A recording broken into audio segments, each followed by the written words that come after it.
আসসালামু আলাইকুম, কেমন আছেন সবাই? আশা করি ভালো। আজকে আমি গাজরের হালুয়া বানিয়ে দেখাবো। খুবই সহজভাবে করেছি, যেন সবাই তৈরি করতে পারে। নতুনদের থেকে শুরু করে সবাই যারা ঝামেলার কারণে করতে পারে না, তারাও কিন্তু খুব সহজভাবে করতে পারবে। এটা এতটাই সহজ। আর এখন যেহেতু গাজরের সিজন, আপনারা এই সিজনে কিন্তু এটা একবার হলেও ট্রাই করবেন।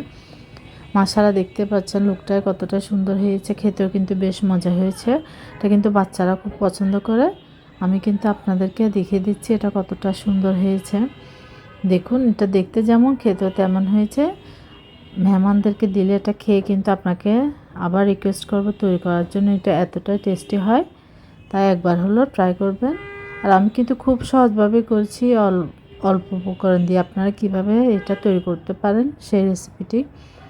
এখানে আমি একটি প্যান দিয়ে 3-4 চামচ পরিমাণ ঘি দিয়ে দিলাম। এটা কিন্তু ঘি বা বাটার দিয়ে তৈরি করবেন, এটা কখনও সয়াবিন তেল ইউজ করবেন না, তাহলে কিন্তু ফ্লেভারটা আসবে না আপনার। তারপর ফ্লেভার জন্য 2টি এলাচ দিয়ে দিলাম। অনেকেই কিন্তু আবার এলাচটা পছন্দ করে না, তাহলে স্কিপ করতে পারেন, কিন্তু এলাচ দিলে আপনার ফ্লেভারটা অনেক সুন্দর আসে। এবার আমি গাজর দিয়ে দিচ্ছি। এখানে আমি 2 কাপ পরিমাণ গাজর হবে, মেজারমেন্ট কাপে 2 কাপ পরিমাণ। সেটা কিন্তু আপনারা মেপেও দিতে পারেন, আপনাদের পরিমাণ মতোও দিতে পারেন, আপনাদের যতটুকু প্রয়োজন সেটা বানাবেন। এটা আমি গ্রেট করে নিয়েছি। আপনারা অবশ্যই এটা গ্রেট করে নেবেন, এটা কুচি করবেন না ছুরি বা বটি দিয়ে, তাহলে কিন্তু আপনার এটা সুন্দর হবে না আপনার হালুয়াটা। এবার আমি এটা ভেজে নেব ঘিয়ের মধ্যে, তাহলে কিন্তু খুব সুন্দর একটা ফ্লেভার আসবে আর ভাজা হয়ে যাবে গাজরটা। এরপরে কিন্তু আমি ঢাকনাটা দিয়ে দিব, কারণ ঢাকনা দিয়ে দিলে এটা হালকা একটু পানি বের হবে, আমি সিদ্ধ হয়ে যাবে মোটামুটি হালকা।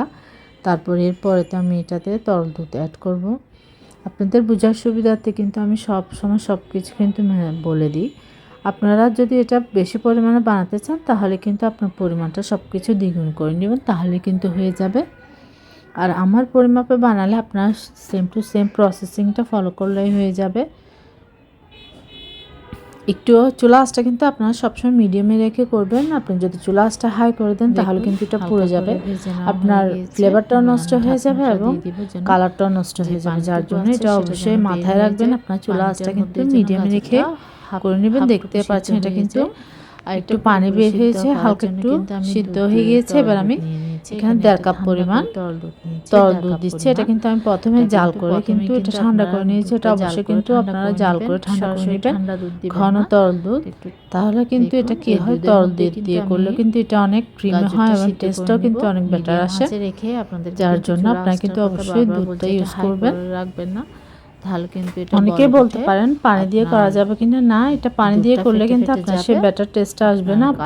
আপনার থেকে যদি এটা ফ্লেভারফুল একটি টেস্টি দেখুন হালুয়া তৈরি করতে চান, তাহলে কিন্তু অবশ্যই আপনার তরল দুধটা ইউজ করবেন।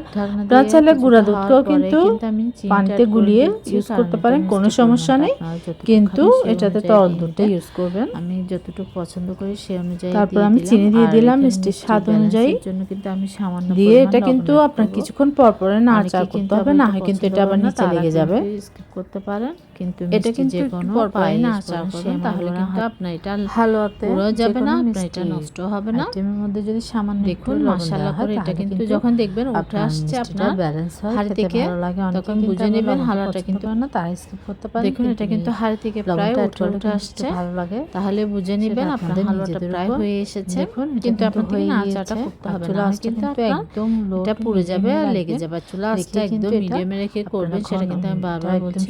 এবার আমি কড়াইতে 2 চা চামচ পরিমাণ ঘি দিয়ে আমি এখানে বাদামটা ভেজে নেব। আমি এখানে 3 রকম বাদাম নিয়েছি, কাঠবাদাম, কাজু বাদাম এবং চীনা বাদাম। কাঠবাদাম এটা আসলে অপশন, এটা আপনাদের পছন্দ অনুযায়ী আপনারা করে নেবেন। কাজু বাদাম 3 রকম বাদাম নিয়েছি আমি। কি রকম বাদাম দিয়ে চাচ্ছেন, এটাতে কোনো এর মধ্যে নির্ধারিত না, আপনারা যার যেমন ভালো লাগে সেটাই দিতে পারেন। অনেকে আবার অতিরিক্ত বাদাম পছন্দ করেন না, তারা কিন্তু হালকা আসলে সবকিছু একটা দিলেও হবে, যে কোনো একটা আপনারা দিয়ে নেবেন। তারপর কিশমিশ দিচ্ছি, আপনারা ভেজে দিলে এটা কিন্তু যে কোনো বাদাম ভালো আসে, খেতে ভালো লাগে, যেটা ভালো, যার জন্য এটা আমি ঘিয়ের মধ্যে ভেজে আমি হালুয়াতে অ্যাড করছি। দেখতে পাচ্ছেন ঢেলে দিচ্ছি। অ্যাড করার পর আমি আবার ভালোভাবে নাড়াচাড়া করে নিব, মিক্স করে নিব। বাদাম এবং স্মেল আসে, খেতে অনেক ভালো লাগে। দেখুন আমি এবার নাড়াচাড়া করে কিন্তু এটা নামিয়ে নিব। আর কতটা সহজ, খুবই অল্প সময় কিন্তু। আর মিষ্টিটা কিন্তু আপনারা হালুয়াটা পছন্দ মতো করে দিয়ে নেবেন, সেটা কিন্তু আপনারা ট্রাই করবেন। আশা করছি আপনাদের ভালো লাগবে। নিয়ে হালকা একটু ঠান্ডা করে কিন্তু আমি পরিবেশনের জন্য চেষ্টা করি। দেখুন এবার উপরে কিন্তু আমি আবার কাজু বাদাম এবং কিশমিশ দিয়ে কিন্তু এটা ডেকোরেশন করেছি। দেখতে পাচ্ছেন মাশাআল্লাহ লুকটা কতটা সুন্দর হয়েছে, খেতেও কিন্তু বেশ মজা হয়েছে। এটা কিন্তু বাচ্চারা খুবই পছন্দ করবে, যারা এমনিতে গাজর খেতে চায় না তাদেরকে চাইলে আপনারা এরকম হালুয়া বানিয়ে দিতে পারেন। সন্ধ্যার নাস্তায় বাচ্চাদের টিফিনও দিতে পারেন। এটা এতটাই সহজ, এটা কিন্তু মেহমানদেরকে দিলেও খুব পছন্দ করে।